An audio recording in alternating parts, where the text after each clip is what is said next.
aqui é o Chico e hoje eu gostaria de trazer para vocês um vídeo falando sobre o youtuber que tentou salvar, tentou alertar o Brasil. Sim, o Átila, aquele do Nerdologia, e ele tem feito um trabalho espetacular em relação ao Covid-19, o coronavírus, desde o final de janeiro de 2020 até agora, mais ou menos, junho de 2020. Ele continua exercendo esse trabalho e o vídeo de hoje tem o intuito de tentar ajudar, tentar propagar e compartilhar essa mensagem da importância de você ficar em casa. Por isso o vídeo é longo, porque eu vou tentar fazer uma recapitulação de tudo que o Átila produziu, ou seja, desde janeiro até a última live mais recente já feita. É um vídeo longo e eu acho que vai ser muito importante você assistir, porque eu sei que não é todo mundo que assiste as lives do Átila, porque são lives de mais de 1 hora, e eu sei que esse vídeo tem mais de 1 hora, eu entendo. Pelo menos eu tô tentando fazer uma síntese, e é óbvio, não tô conseguindo trazer tudo, porque não tem como.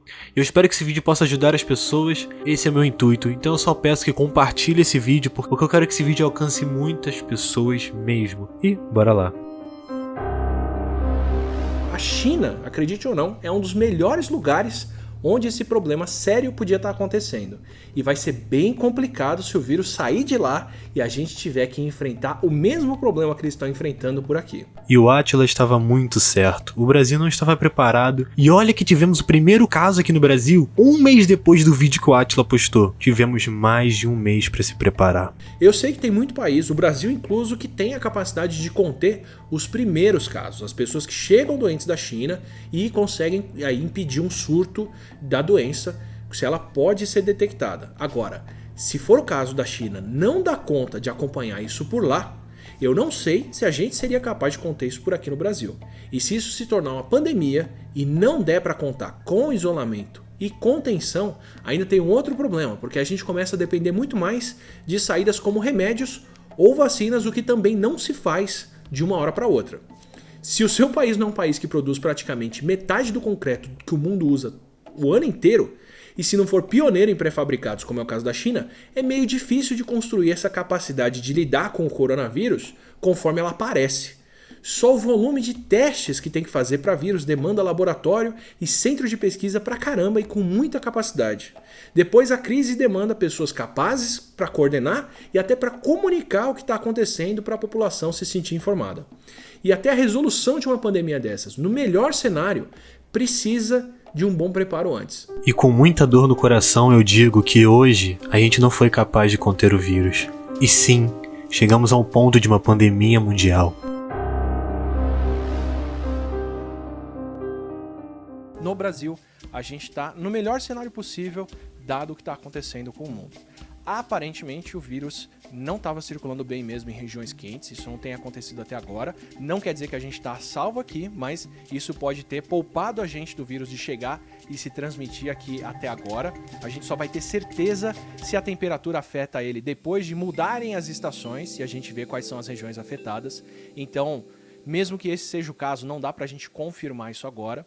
O Brasil não está recebendo tantos estrangeiros quanto já recebeu em anos passados e a gente não teve esse movimento para cá como a Europa teve, como os Estados Unidos teve, então a gente não teve novos casos vindos. A gente ganhou 1 mês aí de lambuja, poupados da epidemia para a gente poder se preparar, desenvolver kit, desenvolver teste e acompanhar, e agora a gente vai ver se vai ser suficiente para poder conter os novos casos. Começou março e a gente estava indo muito bem. Tínhamos a vantagem de ser um dos últimos países em que o vírus chegou. O clima estava favorecendo, ou seja, a gente tinha tudo para se preparar. Vamos pegar essas 9.000 pessoas do dia 9 de março. Segundo as estatísticas do CDC chinês, 9.000 casos. Segundo as estatísticas do CDC chinês, 20% das pessoas que estão com coronavírus têm sintomas tão sérios que precisam ir parar no hospital. Esse número pode ser menor, mas são o número de pessoas acompanhadas. Então, de 9.000 pessoas, a gente vai ter 1.800 delas precisando de atendimento médico. 5% são pessoas que têm um problema muito sério de saúde. São pessoas que precisam ser internadas para respirar, porque o coronavírus destrói o pulmão por dentro. Para muitas pessoas isso não chega a causar um problema grave e o máximo que elas sentem é uma falta de ar. Essas 1.800 pessoas é o número de pessoas mais ou menos que vai precisar ser entubada e vai precisar de respiração artificial no hospital. Elas vão precisar de atendimento hospitalar. E 5% é o número de pessoas que vão precisar de internação numa UTI. Então dessas 1.800 pessoas, 450 precisam de uma internação em UTI. Isso tudo está acontecendo em uma cidade, em uma região na Itália, que é a região da Lombardia. Aqui em São Paulo, isso tudo está acontecendo na cidade de São Paulo. O Brasil inteiro tem no SUS 23 mil leitos de UTI. Você imagina que essa doença está progredindo, dobrando a cada 3 dias, enquanto eles acompanharam aqui nesse caso. Isso quer dizer que se a gente estivesse acompanhando esses casos em São Paulo, ou no Brasil todo que fosse, quando a gente chegou em 9 mil casos, já são 450 pessoas precisando de UTI. 2 dias, 3 dias depois já seriam 900, mais 3 dias depois já seriam 1.800.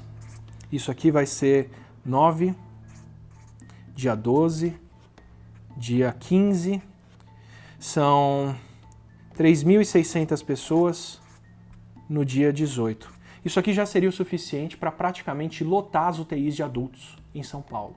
79 casos, dia 22, e menos de um mês depois, a gente já chegou no número de casos em que não existem leitos de UTI na cidade para aguentar essas pessoas, para aguentar esses adultos precisando de respiração artificial. E isso eu estou olhando para o número de leitos total. Eu estou ignorando que boa parte desses leitos já estão ocupados por outras pessoas que estão com outros problemas sérios. É por isso que a Itália parou, é por isso que a Itália teve que tirar pessoas da UTI que tinham problemas sérios, pessoas que vão até morrer em casa, para poder dar espaço, para ter respirador, para poder atender quem está com coronavírus. Eles estão tendo o dilema de ter que escolher quem vai ser atendido por lá. Só que são aqui 9 mil casos, 15 mil casos, 20 mil casos. Não são muitos casos. Não parece que é um problema sério. Você não vê pessoas na rua com o coronavírus. Muito antes de a gente ter um problema social do coronavírus, de ter muita gente tossindo, espirrando, circulando por aí, ele já lotou os hospitais e já não tem mais leitos para as pessoas. E eu estou falando aqui só dos casos de UTI. Isso podia acontecer também antes, com o número de leitos totais, por causa daqueles 20% de pessoas que precisam de atendimento.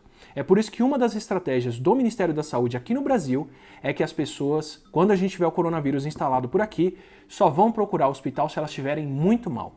Se você tiver sintomas de coronavírus por aqui, fica em casa, se afasta, não procure atendimento. Você vai procurar um atendimento no posto de saúde se você tiver sintomas sérios. Porque como a gente não tem tratamento para o vírus também, não adianta você ter um diagnóstico positivo dele. Essa parte é interessante porque o Átila utiliza das estatísticas da Itália na região da Lombardia para mostrar como que os leitos hospitalares de São Paulo ficariam lotados, sendo que São Paulo é uma das maiores cidades do Brasil. Em compensação, se a gente adota as medidas cedo, como fechar transporte, fechar escolas, fechar fábricas, acabar com aglomerações de grandes números de pessoas, então acaba com o show, acaba com a balada, a congregação na igreja vai ter que acontecer em casa, na verdade. O que a gente puder fazer para reduzir o número de pessoas amontoadas. O governo não pode chegar para as empresas, por exemplo, e falar, você vai ter que mandar os seus funcionários para casa.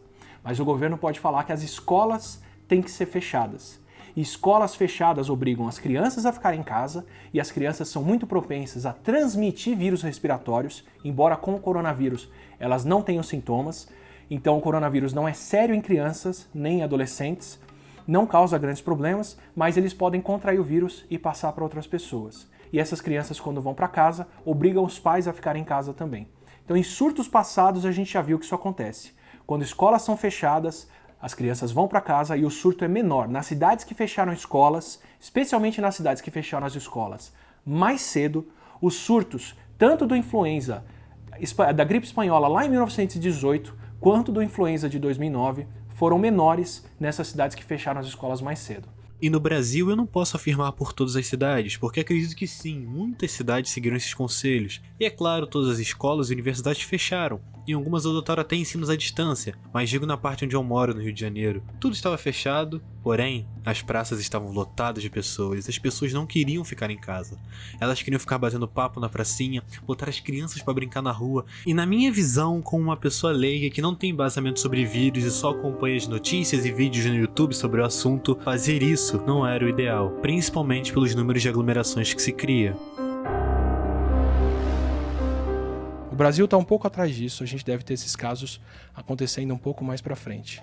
Mas se a gente extrapolar isso para o Brasil, se o Brasil não fizer nada, se as empresas continuassem funcionando em todos os lugares, se a gente não tivesse decretado estado de emergência, se todo mundo tivesse seguido a vida normal, como alguns estão pregando, seguindo essa projeção aqui, só pela Covid, o Brasil teria 1,4 milhão de mortos até o fim de agosto. E só pela Covid. Essas pessoas que estão precisando de leito vão ocupar os leitos do hospital. E aí quem não tem leito vai ter que ficar em casa. Não vai ter acesso a respirador, não vai ter acesso a oxigênio, porque o coronavírus destrói o sistema respiratório e a pessoa precisa de alguma coisa para ajudar ela a respirar. Então ele faz as duas coisas. Ele destrói a pele do pulmão, que faz a respiração, e ele enche o pulmão de água e depois de sangue, e a pessoa não consegue respirar. Por isso que a gente precisa ou de oxigênio no nariz, ou de aparelho respiratório, que é a UTI, ou de membrana para troca de oxigênio, que é raríssima e só está disponível em poucos leitos em qualquer país. Eu confesso que fico assustado sempre que assisto essa parte. Estamos em junho e a situação não está nada legal. E acredito que as coisas sejam mais preocupantes do que pensávamos em março. Então eu só vou ser muito claro com vocês. Se os Estados Unidos não fizessem nada, eles estão fazendo. Eles teriam 2,2 milhões de mortos pela Covid, mais os mortos porque não tem atendimento médico. A letalidade no país dobraria. Seriam 4,4 milhões de mortos calculados por esse estudo, que é reputadíssimo, que tem muita gente reforçando ele. Eu estou colocando aqui embaixo as críticas, que são todas, os números são reais, e é isso que a gente esperaria. A Inglaterra teria 1 milhão de mortos. Foi esse 1 milhão de mortos, até agosto, que fez a Inglaterra voltar atrás e decidir fazer alguma coisa para parar o país. No Brasil, se a gente tivesse seguido essa distribuição, a gente teria 2,6 milhões de brasileiros mortos até agosto. Isso é o que a gente espera se a gente não fizesse nada aqui, e a gente felizmente está fazendo. E eu estou extrapolando números grosseiros aqui, porque o Brasil tem uma proporção de idosos diferentes desses países, não dá para eu extrapolar diretamente como eu fiz aqui.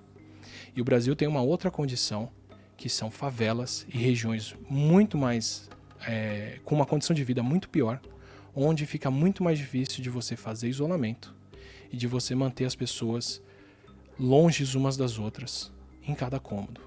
Eu acho que ele explicou muito bem e eu não preciso opinar sobre. Felizmente, a gente fez alguma coisa. Nos cenários, para se fazer alguma coisa, eles simularam várias situações para a Inglaterra e para os Estados Unidos. Eles simularam várias medidas. Eles simularam a mitigação, que é o que a gente está fazendo no Brasil, que é você parar a escola, parar a faculdade, parar transporte, parar trabalho, parar algumas coisas, e eu vou mostrar o que é o cenário de cada uma delas. E eles fizeram a simulação de um cenário de supressão. Supressão é o que a China fez. Ninguém sai de casa, ninguém circula na rua, ninguém faz nada. É todo mundo trancado dentro de casa até os casos se resolverem. Eu vou discutir para vocês um pouco. Em verde é o que acontece se você fecha escolas e universidades. Fechar escolas e universidades funciona, atrasa a circulação do vírus, diminui o número de idosos infectados e isso reduziria um pouco a demanda por leitos.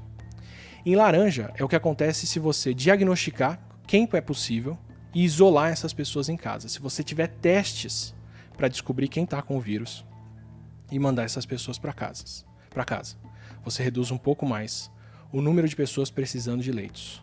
Em amarelo é o que acontece se você, além de isolar os casos, manter os familiares de quem foi infectado em quarentena em casa. Então, em laranja é só quem eu detecto que está com o vírus, fica em casa. Em amarelo é quem eu detecto que está com o vírus e quem está ao redor dessa pessoa vai ficar em casa. E em azul é o que você faz se você instituir o que está acontecendo praticamente em Wuhan, que é isolar todo mundo, quarentena em casa de todo mundo e pelo menos os idosos não podem sair de casa.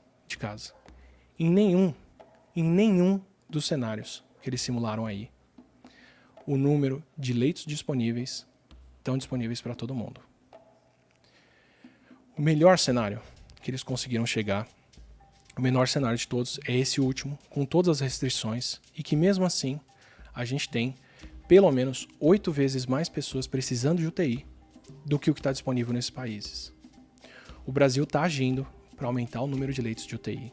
A gente tem esses planos de converter estádio e outros espaços para atendimento hospitalar e tudo indica que o país está agindo para se preparar para um grande número de casos. E se vocês repararem nessa simulação, Quando esse número de casos estoura e ultrapassa o limiar de leitos disponíveis, acontece aqui, ó, em abril. Como disse o pronunciamento do ministro de hoje, em abril, o sistema de saúde do país entra em colapso. Novamente reforçando, nota-se a importância de ficar dentro de casa. No melhor dos casos, de um isolamento completo, convenhamos que o Brasil não teve, ou pelo menos não por muito tempo. A gente precisaria de 8 vezes mais leitos de UTI do que a gente consegue comportar. E olha que realmente estádios e prédios se transformaram em locais para leitos, e ainda assim não seria suficiente no melhor dos cenários. O que vemos hoje é um abandono das pessoas em relação à quarentena. Elas pararam de dar importância ao isolamento, ou talvez muitas nem deram importância em nenhum momento. Então o mundo está se preparando para em algumas semanas ter os sistemas de saúde entrando em colapso. E a gente tem 2 caminhos daí para frente. A gente tem o caminho da mitigação, porque felizmente não fazer nada está fora de questão e todos os países estão se movendo. E a gente tem o cenário da supressão. O cenário da mitigação, se as medidas forem parciais, ainda tem transmissão e eu vou dar para vocês os números. Um cenário de mitigação dos Estados Unidos diz... Não, eu vou dar um número direto para o Brasil.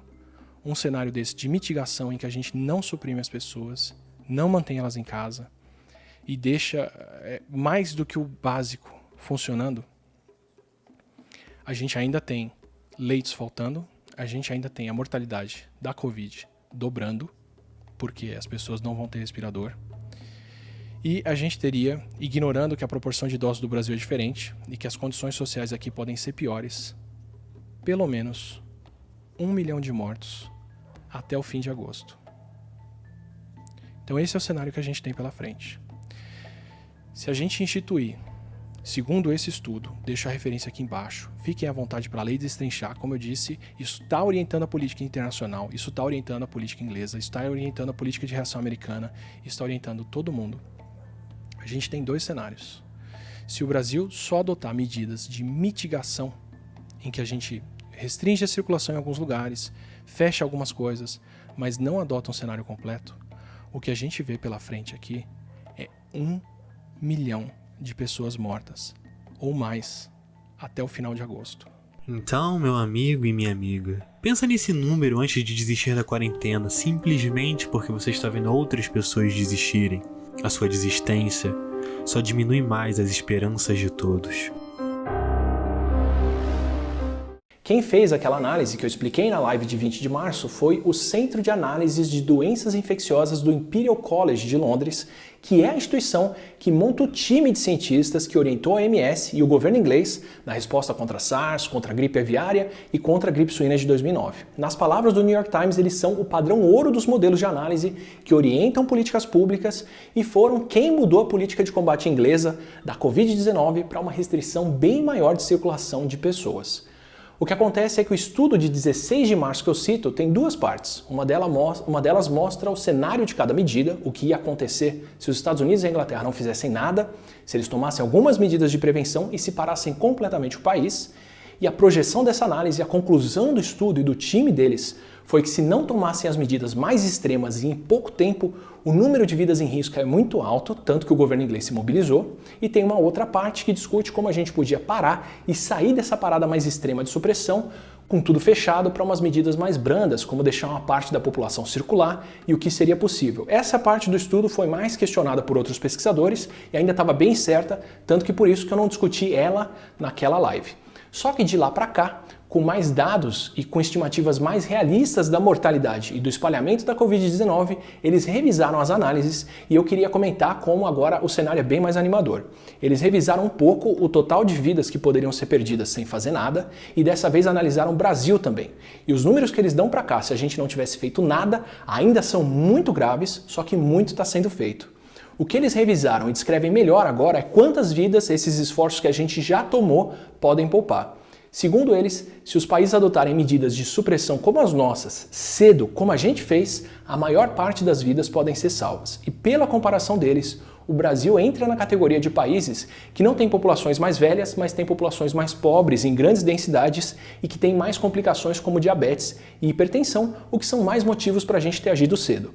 As recomendações do estudo e da equipe que orienta a OMS ainda é de manter as medidas de distanciamento, e a gente ainda vai ter uma demanda por atendimento hospitalar maior do que a infraestrutura que a gente tem suporta. Só que com o que a gente fez até agora, a gente pode ter ganho tempo para aumentar essa infra e produzir o que mais a gente vai precisar daqui para frente, que é teste. Eu lembro que quando eu vi esse vídeo na época, eu fiquei muito feliz com o fato do Brasil ter agido rapidamente e de maneira eficaz, e o que isso acarretaria em salvação de muitas vidas. E como nós vamos saber qual é o cenário brasileiro daqui para frente, com testes também, só que tem uma outra comparação. Até o dia em que eu estou gravando esse vídeo, 26 de março, os nossos números de casos e de mortes estão crescendo num ritmo parecido com os números da Espanha no começo do surto deles, dobrando a cada 3 dias mais ou menos.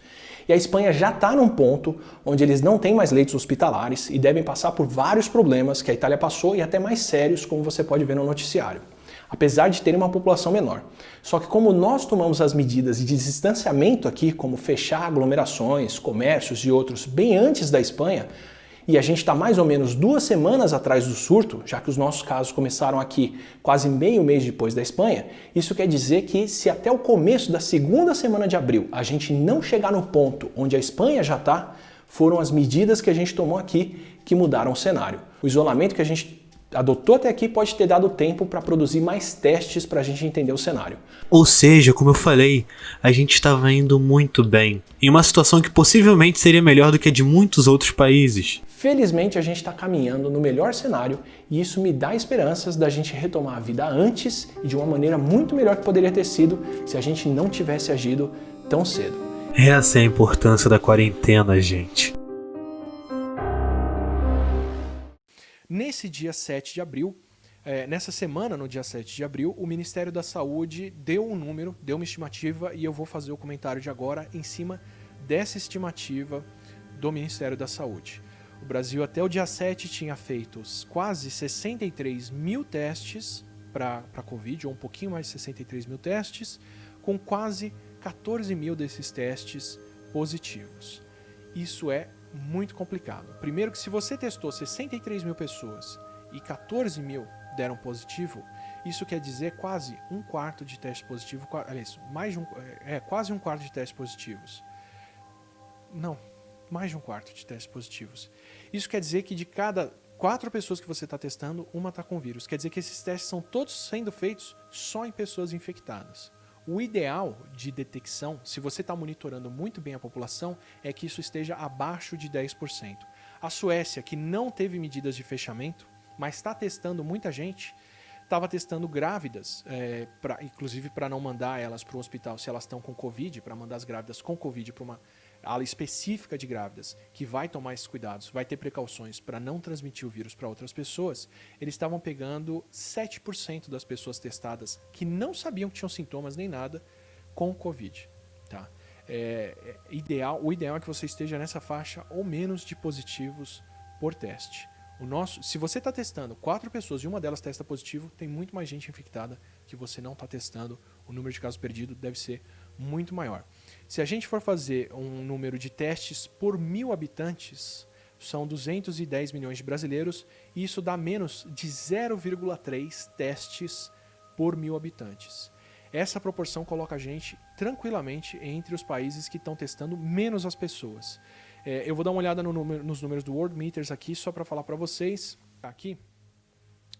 E outra coisa, a gente não só não tem teste o suficiente para acompanhar os óbitos, tem muitos óbitos aqui que só vão ser testados e vão soltar esses números lá na frente, como a gente está atrasado em relação a esse registro por causa disso. Então o que acontece? A gente com certeza hoje já tem mais óbitos por Covid do que esses 1.200 que eu falei por aqui. 1.200 mortes. Com certeza a gente já tem mais mortes do que isso, porque ainda tem mortes que já aconteceram, mas estão esperando o teste sair para saber que foi a Covid que levou essa pessoa. Somos um dos países que menos fez testes e tem mais gente contaminada do que a gente pode imaginar. Essa live foi feita há quase 2 meses atrás e de 1.200 óbitos, e hoje estamos com 30 mil. O que esse mapa aqui leva em conta, e eles fazem isso município a município, isso aqui é o tipo de trabalho ideal para a gente saber qual é o risco da epidemia em cada lugar e o quão complicado é o panorama, fala o seguinte: as regiões em verde, que são as regiões com o perfil A, são regiões predominantemente urbanas, expectativa de vida acima da média, com menos desigualdade e mais acesso a esgoto, saúde e também tratamento hospitalar. As regiões B ainda são urbanas, ainda vivem com uma boa parte da população acima da expectativa de vida e de condições econômicas, mas já tem uma certa pobreza e já tem desigualdade e infraestrutura pior do que as regiões em verde. A região C, que está em azul, são as regiões que têm uma mistura entre população rural e urbana e que tem uma expectativa de vida menor. Então isso quer dizer que tem gente aí com diabetes, que tem gente com pressão alta, que tem várias pré-condições acontecendo em números mais altos e menos tratados do que as regiões A, pobreza mais alta e menos infraestrutura. É o caso, por exemplo, de muitas regiões urbanizadas do Nordeste. E a região D é principalmente populações rurais, baixo índice de desenvolvimento humano, pouco acesso à água e esgoto, ainda tem acesso à eletricidade e acontecem principalmente na Caatinga do Nordeste e em alguns municípios do Norte.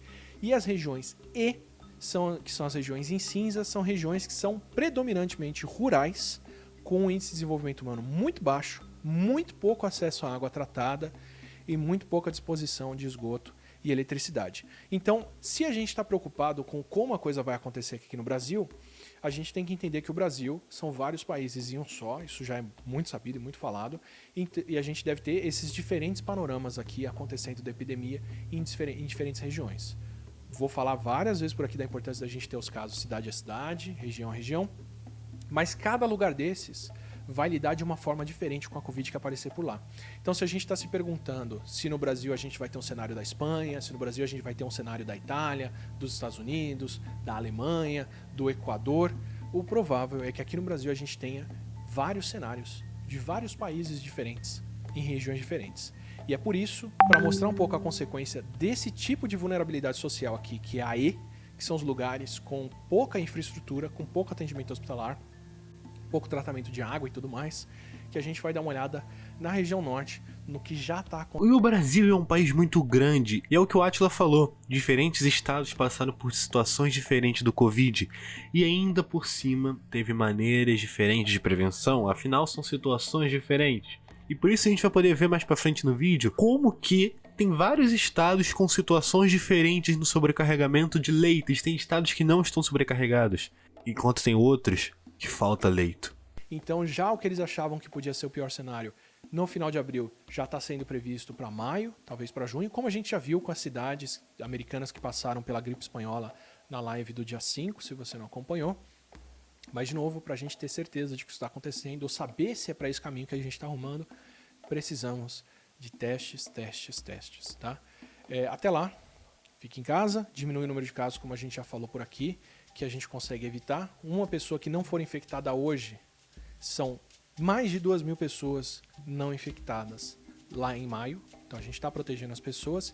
Se você não circulou agora e não pegou o vírus, lá na frente você está protegendo policiais, bombeiros, profissionais da saúde, entregadores, agricultores, todo mundo que está fazendo todo o possível para manter a nossa infraestrutura funcionando aqui. É em cima disso aqui que a gente tem que trabalhar, é em cima dessa redução de casos. Entenderam a importância da quarentena, gente? E é como o Átila falou, uma pessoa não infectada hoje são mais de 2.000 a não serem infectadas. 1 para 2.000.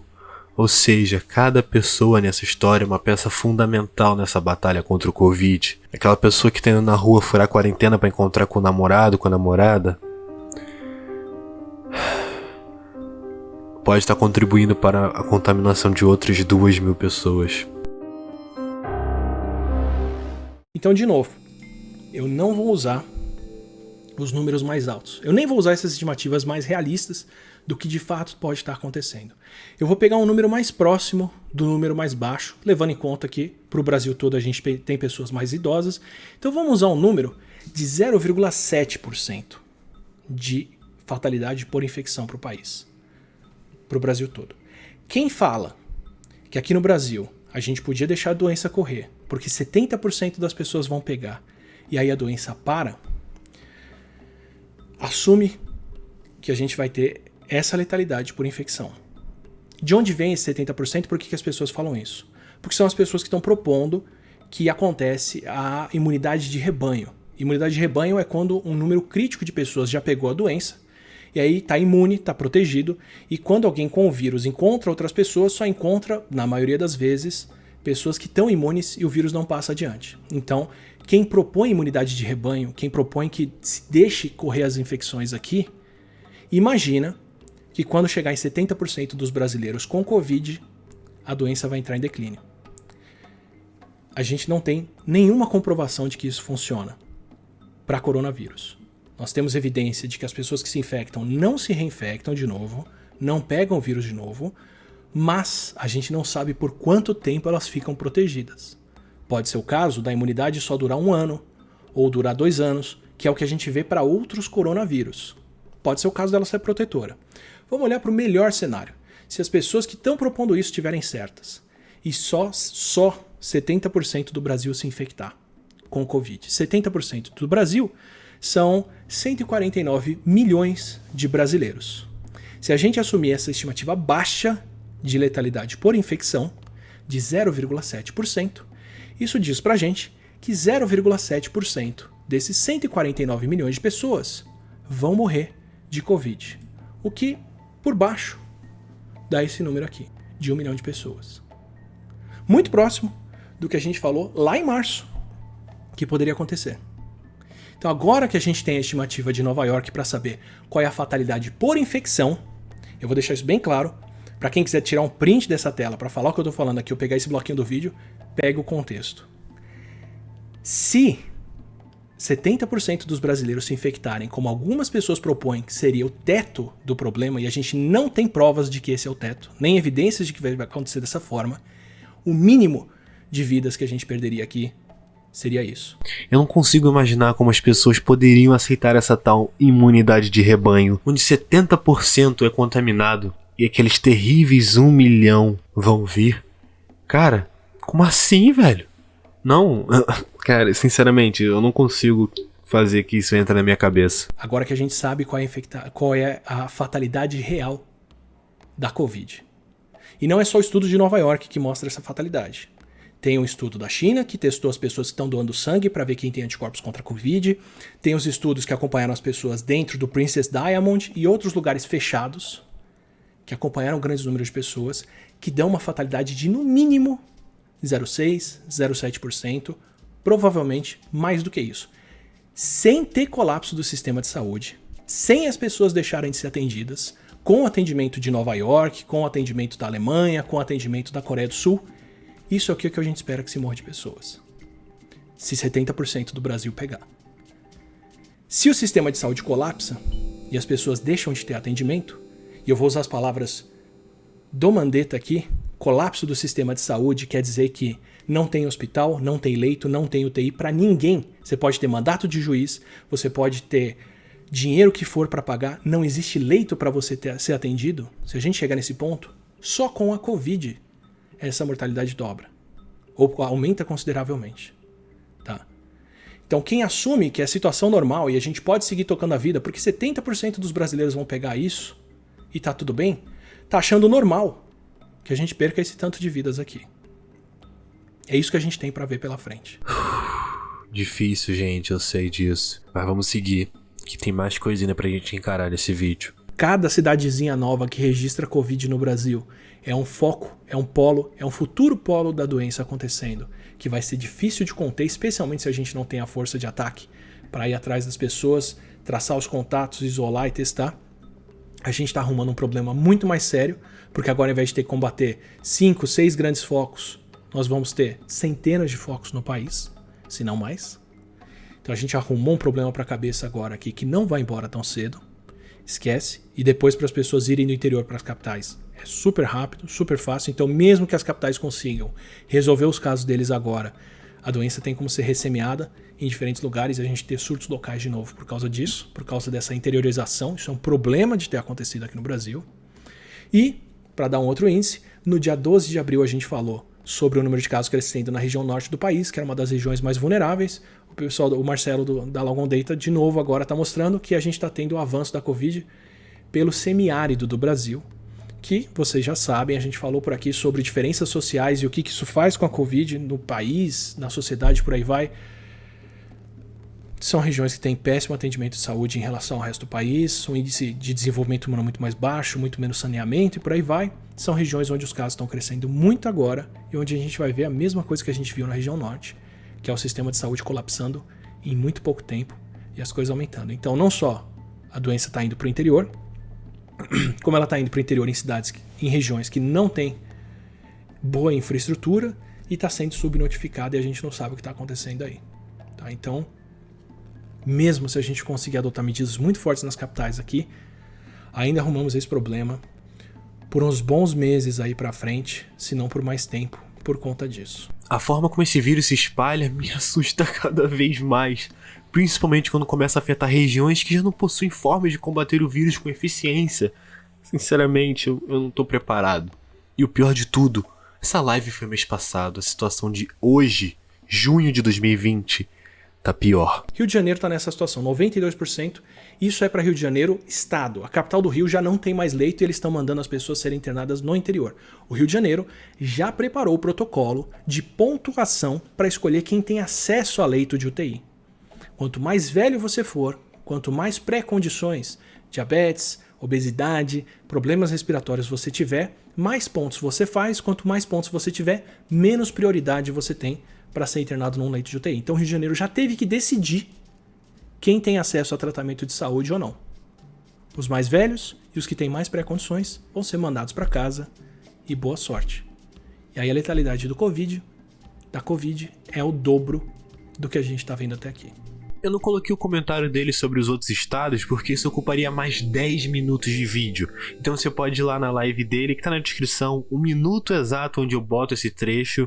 Eu decidi colocar a situação absurda do Rio de Janeiro, que é muito, muito triste saber que eles vão ter que fazer sistema de pontuação pra ver quem vai pra casa ou quem vai pros leitos. Mano, isso é triste. Como eu disse pra vocês, não quer dizer que o seu estado tá bem. Eu não sei qual a atualização desses números aqui, não sei qual é o total desses leitos, não tem um índice atualizado disso pro país. Se o seu estado não apareceu aqui é porque não tinha informação dele para falar, mas em todas essas regiões em que a gente já está próximo do colapso do sistema de saúde, o mínimo a ser adotado daqui para frente é o lockdown. É trancar as pessoas em casa para não ter novos casos ou aceitar como natural a gente vê uma proporção de 0,6, 1, tanto por cento das pessoas que pegam Covid morrer em casa porque não tem atendimento no sistema de saúde e porque não faz sentido parar. É isso que está em jogo daqui para frente. Somente algumas cidades de 20 estados aderiram ao lockdown, e que acho que nessa altura vocês já perceberam a necessidade de termos entrado em lockdown total. Hoje é 2 de junho e o Rio de Janeiro, por exemplo, inicia um plano de reabertura. E eu não tenho o que falar pra tudo isso, porque... Cara... Só segue aí, só segue aí. A gente adotou a quarentena cedo, nós reduzimos o número de internações e casos, a gente não teve um colapso do sistema de saúde tão cedo quanto teria se nada fosse feito pela própria projeção do Ministério da Saúde, o que é fantástico, mas a gente está deixando a peteca cair agora, abrindo mão do tempo que a gente ganhou até aqui, só que agora, nesse ponto da pandemia, é muito mais cedo que o problema vem. Relaxar lá no começo leva um tempo até os problemas acontecerem, até as infecções acontecerem. Com tantos estados, com tantas cidades com Covid agora, relaxar agora é ver o problema logo ali na frente. Tá? Então, você provavelmente vai continuar em quarentena por um bom tempo. Em qualquer região dessas que está com bastante caso. Se não entrar em lockdown. E você não está entrando em quarentena e lockdown porque tem pessoas falando desse problema. Você está entrando em quarentena ou continuando em quarentena ou em lockdown porque as outras pessoas que não acreditam nisso não estão seguindo a quarentena. Então sua quarentena é esticada porque as pessoas não estão seguindo a quarentena. É aquela coisa, a gente podia ter adotado essa quarentena mais séria por um tempo e algumas regiões já estariam saindo. Singapura já saiu, já teve problema de novo e está voltando para dentro de casa. A Alemanha já saiu, está tendo problema de novo e logo mais vai ter que voltar para dentro de casa. A gente nem isso. O inverno está vindo aí, a gente está a caminho de não ter leito. Nessas regiões todas a gente vai ter um colapso do sistema de saúde, logo mais, se seguir crescendo na taxa que a gente está vendo crescer até aqui, e a gente já está numa situação de Itália e Espanha, logo mais, de ter que escolher quem tem atendimento de saúde ou não. É disso que eu tô falando, gente. Não ficar de quarentena só vai fazer outras pessoas ficarem nelas. E só vai aumentar o número de perdas, o número de contaminados. Por favor, pensa no próximo, cara. Por favor. Eu só queria dizer isso, a gente já está começando a ver o questionamento da realidade da Covid, como a gente viu o questionamento de se o aquecimento global é verdade ou não. As pessoas começam falando que não é um problema sério, não, o problema não existe, ele existe, mas não é tão sério, ele existe, mas não é tão complicado. Eu peguei até as 6 etapas aqui, mas eu já perdi elas. Você primeiro minimiza... Aqui, 6 estágios de negação. Nas palavras da professora Catherine Hayhoe, são: o problema não é real, a gente não está causando isso, a culpa é dos outros, tem o problema, mas ele não é tão ruim, é caro demais para resolver, e agora a gente está nesse problema com falta de equipamento, leito e outras coisas para fazer isso crescer nessa hora. E aí o próximo aqui está uma solução que não funciona, isolamento vertical, de repente, outras medidas que não resolvem. E o último vai ser o não, agora é tarde, já perdemos essas vidas, a gente não pode fazer nada. A gente ainda está em tempo de não deixar chegar nesse estágio. Não tem por que deixar chegar lá. Se a gente sabe o que é o problema, se a gente viu todos os outros países passando por isso e teve tempo de adotar as medidas e de reagir aqui. Se você pode, ficar em casa, avisa as pessoas que você puder, toma esse cuidado, repasse esse recado para os outros, porque pelas próximas semanas a coisa vai ficar muito feia sem sistema de saúde em grande parte dessas regiões. É bem provável que, se você mora numa capital dessas, que está com o sistema de saúde à beira do colapso, você tenha lockdown. Isso seria o ideal, na verdade, para esse problema não ser o pior. Seria o ideal, Átila. Só que o que eu mais vejo são cada vez mais pessoas saindo de casa, não se importando com as consequências, e como você falou, são estágios de negação. E eu não consigo acreditar que chegamos a esse ponto. Sério, eu não consigo acreditar que as pessoas conseguem ser tão egoístas assim. Esse é o gráfico do Brasil. Tá?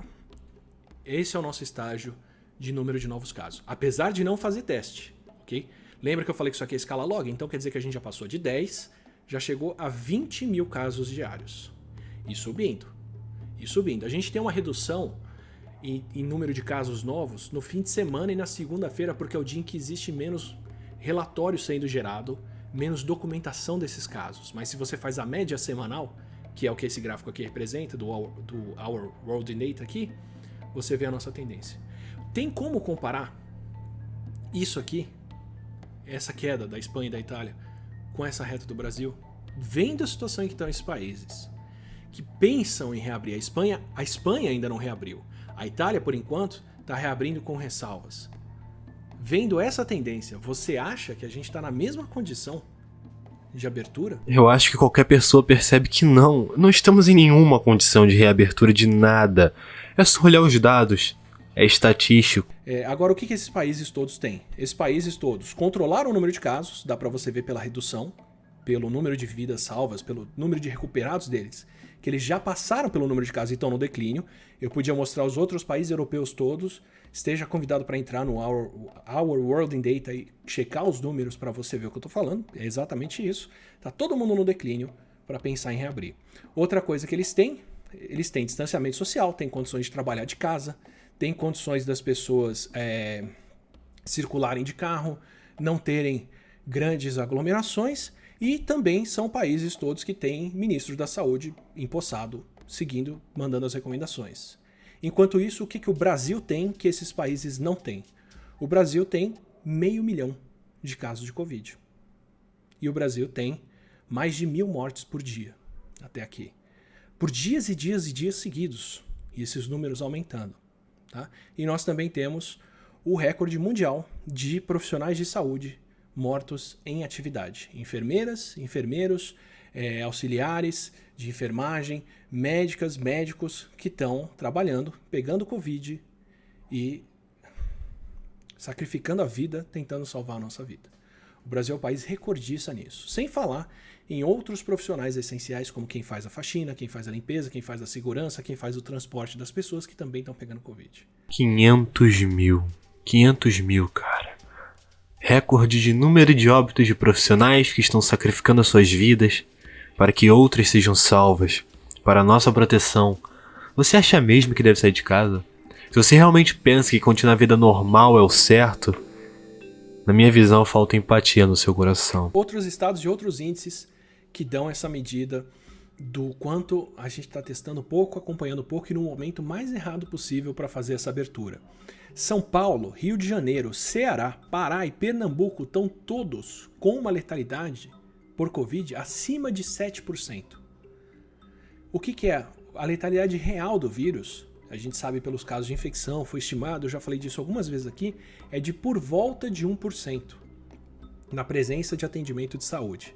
7%, a gente não tem um vírus que é 7 vezes mais letal. Quer dizer que nós estamos testando muito pouca gente, a nossa epidemia é pelo menos 7 vezes maior, tá? Se não mais, dependendo da região. O Rio de Janeiro, se eu não me engano, estava em 10, 8%, por exemplo. Para dar um exemplo só, mas para todos eles se aplica. E aí vem o estudo, por exemplo, que foi o estudo da Federal de Pelotas, que saiu pelo Brasil todo testando as pessoas. Tem algumas reticências em relação ao estudo, por exemplo, eles fizeram o possível para testar e entrevistar gente no Brasil todo, foram atacados com pedra, foram atacados pelos moradores, chamaram a polícia em cima dos pesquisadores que bateram nas portas para fazer teste por Covid por causa de fake news e outras coisas, então já fizeram um milagre com o que tinham à disposição. Mas eles chegavam em muitas cidades, entrevistavam por volta de 200, 250 pessoas e testavam o vírus dessas pessoas todas. Entre outras coisas, um problema que tem aí é, se você em 200 pessoas testou uma positiva, ou nenhuma, você não sabe se você não está na margem de erro do teste. Um teste positivo, eu pessoalmente tenho muita reticência de considerar como estatística, e eu nem estou criticando o estudo, porque eu teria que ver o estudo, eles não publicaram ainda o estudo oficial, com todos os números, com tudo, para poder fazer isso. Eu só estou tentando usar o que é o mais garantido e o mais conservador do que eles falam ali, para a gente poder levar em conta. Então eu acho mais importante dentro dos números deles, não os lugares que tem 1 ou 2 casos para cada 200 testados, mas que tem 10, 15, 20 casos, porque aí a gente já está dentro da margem de mais resultado positivo do que você espera por erro dos testes, tá? Então, com a estimativa que eles fizeram, por acaso, eu juro que isso não foi planejado para falar aqui, eles estimam a mesma coisa, pelo menos um caso confirmado no Brasil para cada 7 casos que deixamos de diagnosticar. Então eles chegam numa cidade que tem 20 mil casos reconhecidos, com base em quantas pessoas eles amostraram e testaram positivas, eles sabem que se você extrapolar isso para a cidade toda, você teria na verdade 140 mil casos, e não os 20 mil que estão estimados ali. Essa é a margem que eles encontraram onde eles passaram testando. É um pouco menos até do que os números, eu passei na live de lockdown isso, de outras estimativas por letalidade ou por outras coisas, por outros estudos, de quantos casos o Brasil perde. O que quer dizer que agora, hoje, enquanto eu falo isso aqui, que nós temos 500 e poucos mil casos, o Brasil tem, na verdade, por volta de 3 milhões e meio de casos de Covid. Tá? Usando essa estimativa aqui, provavelmente é mais, tá? Por causa dos erros de teste e por causa de como a doença está crescendo aqui. 3 milhões. Se a gente espera que a doença venha, infecte quem tem que infectar e vá embora, ainda tem muita gente para pegar o vírus. Muita gente. Tá? A média dos números, de acordo com a população e tudo, e é uma extrapolação que não deve ser feita, eu estou fazendo ela aqui só para ilustrar, fica abaixo de 5% do país. Tá? De novo, isso tem que ser feito de acordo com outras estimativas, isso tem que ser muito mais bem calculado do que o número que eu estou jogando para vocês aqui, mas é só para ilustrar.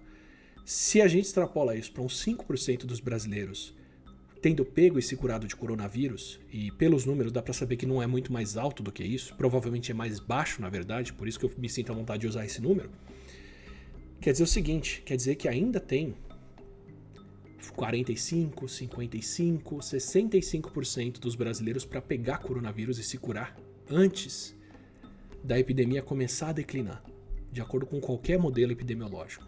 Tá? Então imagina você chegar numa batalha e descobrir que você perdeu 30 mil soldados, que você perdeu 30 mil vidas.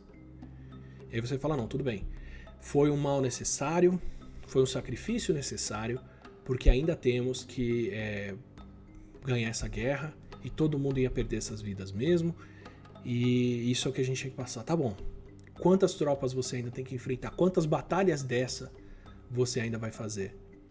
10, 12, 15 batalhas dessas, pelo menos. Isso é aceitável? Não, isso não é aceitável, é perder muita gente. Eu confesso que chegou um ponto que eu não consigo mais opinar, porque tá tão surreal a situação. E essa live foi dia 1º de junho, e ainda tem muita estrada pela frente, e isso me assusta de uma forma, eu realmente tô com medo, gente. Isso aqui é Brasil e Estados Unidos, são os dois países que lideram o mundo em mortes diárias por Covid, tá? A curva americana, que subiu muito mais rápido no começo, porque eles não controlaram o vírus, correram atrás do prejuízo e controlaram e estão caindo, tá? Isso aqui é a curva do Brasil. Subindo assim. Primeira coisa, nós tivemos por um breve momento essa tendência aqui. Lembram que eu mostrei isso na outra live? Lá no dia 3 de maio, se você quiser você volta lá.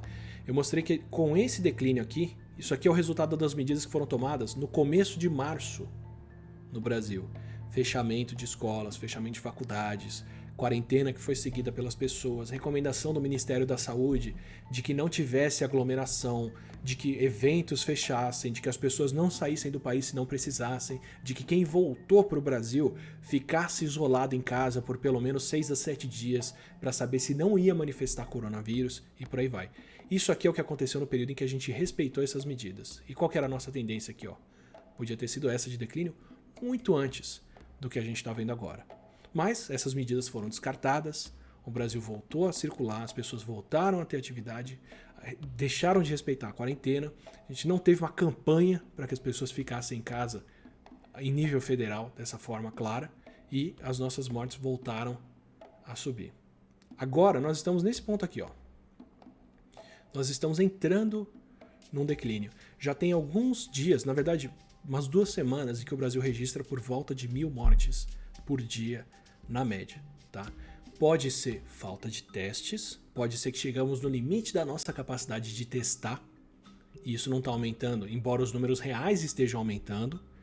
Não estou dizendo para vocês que é o caso, embora, como eu mostrei, se você somar Minas Gerais e Rio de Janeiro e Amazonas, só dos 4 exemplos que eu dei, já tem mais 4 ou 5 mil mortes aí para serem contadas que não foram. Mas também pode ser porque nós estamos conseguindo controlar a pandemia aqui. Tá? A questão é, o que a gente vai ver daqui pra frente? A gente estava indo tão bem, como vocês notaram nas lives que eu coloquei no decorrer desse vídeo. As pessoas desistiram. E agora, somente agora, a gente pode estar pensando numa situação de declínio. Só que pelo incrível que pareça, alguns estados estão querendo voltar ao normal. As pessoas querem que tudo isso volte ao normal em um momento tão decisivo. Deve ver por volta ainda do dobro de mortes que viu até aqui. E eu já vou dar um dos motivos pra gente ver isso. Tá? Um deles, como eu já falei, é porque o que você está vendo hoje, se fosse um registro instantâneo de quem morreu hoje, ainda são as pessoas que se infectaram há 30 dias atrás e de lá para cá a epidemia correu e os números de casos aumentaram. Então você ainda veria, se o Brasil controlasse hoje o surto, só no declínio, até a situação ficar controlada, mais 60 mil mortes. Se a gente controlar isso agora aqui. Mas nós chegamos nesse ponto e estamos pensando em reabrir com todos os índices que eu já falei até aqui, negativos de controle da pandemia. Então, quer dizer, nós estamos nesse ponto, a gente poderia seguir essa tendência se continuasse fechado, se continuasse controlando as coisas, isso aqui ia terminar lá embaixo, com 90 mil vidas perdidas, ou a gente pode retomar a abertura, deixar as pessoas circularem, colocar as pessoas de volta na rua e deixar esse número de casos aumentar para chegar no que os Estados Unidos está passando ou mais. Os Estados Unidos chegou aqui e agora está passando de 100 mil vidas perdidas. Deve parar por volta de 200 mil aí, se não um pouco mais para frente. Apesar do controle todo. Isso sem levar em conta os protestos e todas as aglomerações que estão acontecendo nos Estados Unidos agora. Como eu falei, as chances estão nas nossas mãos. E na minha humilde opinião, como um leigo, a partir do que eu vi nessa live e todos esses trechos que eu coloquei para vocês, reabrir é uma loucura. Se eu olhar aqui, Pernambuco, Amapá e Maranhão estão todos com mais de 90% de leitos ocupados. Não tem a menor condição de reabrir com esses números. Ceará, Acre, Sergipe, Pará, Rio Grande do Norte, Amazonas estão todos acima de 80% dos leitos ocupados. Também não tem a menor condição de reabrir porque são poucas pessoas precisando de internação para lotar esses leitos. Aí a gente tem Espírito Santo, São Paulo, Alagoas, Paraíba, Rio Grande do Sul com entre 70% e 77% dos leitos de UTI ocupados. Tá? Isso, pelo menos eu posso dizer por São Paulo, é quando São Paulo leva em conta o número de leitos da rede particular também e o número de leitos do estado inteiro. Então o que acontece, por exemplo, com a Grande São Paulo? Os hospitais aqui na Grande São Paulo já estão todos ocupados. Começaram a internar pessoas em leitos particulares e começaram a internar pessoas no interior. Só que o que vai acontecer quando as cidades do interior chegarem num ponto mais avançado da epidemia que vão precisar de leitos? Não vão ter os leitos de lá, nem os de cá. Então é difícil de somar todos esses números e levar tudo isso em conta para falar que esse lugar está bem. Quem está com menos de 70% de leitos ocupados? Minas Gerais, Bahia, Rondônia, Roraima, Santa Catarina e Piauí estão entre 60% e 70%, ainda estão nesse balanço. E menos do que isso é Goiás com 53%, Tocantins com 50%, Paraná com 38%, Mato Grosso com 14% e Mato Grosso do Sul com 1%. Distrito Federal não entrou na conta aqui porque não tinha o número de leitos. Esses, vou juntar aqui Tocantins, Paraná, Mato Grosso do Sul e Distrito Federal, levando em conta que Distrito Federal tem muitos leitos de UTI, é bem provável que estejam desocupados, são os lugares que podiam estar pensando de fato em retomar a atividade, em reabrir e fazer tudo de maneira mais tranquila, com base no ponto onde estão. Mas tem um outro problema, e pro mérito deles a situação está controlada pelos índices que a gente pode ter. As fronteiras entre estados não são fronteiras fechadas. Então é muito rápido para os casos de um estado que não está controlando o surto passar casos para o outro lado. Então, a não ser que as fronteiras estejam fechadas, na Europa a situação é essa. Quem está ao redor da Espanha, Portugal, por exemplo, mantém a fronteira com a Espanha fechada para não receber casos de lá. A Dinamarca reabriu fronteiras para a Noruega, para a Alemanha, para a Finlândia e para a Dinamarca, Noruega e Finlândia, isso. Não, desculpa, a Dinamarca reabriu fronteira para a Noruega, Finlândia e Alemanha, porque são lugares onde a pandemia está contida. Não vão reabrir a fronteira com a Suécia, por causa do número de casos lá. Porque eles sabem que basta algumas pessoas virem com o vírus para o surto estourar ali de novo. Então, mesmo aqui no Brasil, mesmo esses estados que estão com a situação mais controlada, se retomam a atividade, se as pessoas cruzam a fronteira, porque lá vai ter comércio aberto, vai ter cabeleireiro, vai ter tudo funcionando, é rápido para esses estados crescerem em número de casos por conta dos vizinhos, por conta das pessoas vindo. Então a nossa situação de reabertura aqui nesse momento da pandemia é muito mais precária. É muito mais precária por causa desses índices. Reabrir agora no Brasil é muito complicado. Não temos nada do que os países europeus têm, que estão em abertura têm, em termos de controle, de teste, de situações. Tá? A gente devia estar fazendo o que Singapura fez. O problema era o alojamento, reforma o alojamento. O problema aqui estão sendo comunidades, faz saneamento básico, distribui a renda básica para as pessoas poderem ficar em casa sem ter que voltar ao trabalho agora, dá condições das pessoas continuarem recolhidas ou da transmissão diminuir, para aí você poder retomar a abertura. Retomar a abertura agora porque outros lugares estão fazendo não é seguir um plano, é imitar o que outros estão fazendo sem saber o que levou eles a ter a liberdade de reabrir e fazer isso. Então acho que vocês perceberam que não estamos em condições para reabrir. Eu sei que esse vídeo foram mais trechos do Átila do que eu dando minha opinião sobre o assunto. Eu vou comentar um pouquinho agora. Entenda, eu não acho que estamos em plenas condições de abrir e os meus argumentos eu utilizo os do Átila como comprovação porque ele utiliza de dados científicos internacionais. Então tem embasamento científico, tem comprovação científica, tá bom? Entendam isso. Eu fiz esse vídeo porque eu tenho notado que as pessoas estão desistindo da quarentena e eu acho isso um absurdo, como eu falei do vídeo todo, isso é um absurdo. Eu tentei fazer a minha parte, eu espero que vocês possam compartilhar esse vídeo para que outras pessoas possam tentar ter noção do que está acontecendo. Esse vídeo é tipo um compilado, é uma síntese dos últimos 6 meses do que aconteceu no Brasil e também partes do mundo, mas eu dei aquela ênfase no Brasil porque somos brasileiros e o povo brasileiro ele é esquecido, o povo brasileiro esquece. Muito obrigado por assistir até aqui. Eu espero que você tenha assistido o vídeo inteiro, porque é um vídeo muito importante para todo mundo, não só para mim, mas para o Brasil em si. Beleza? Fiquem na paz, porque assim, paz ninguém é feliz. E relaxa, não tem vídeos gigantes assim como sempre se você é novo no canal, tá bom? Obrigado novamente e fui. Tchau, tchau.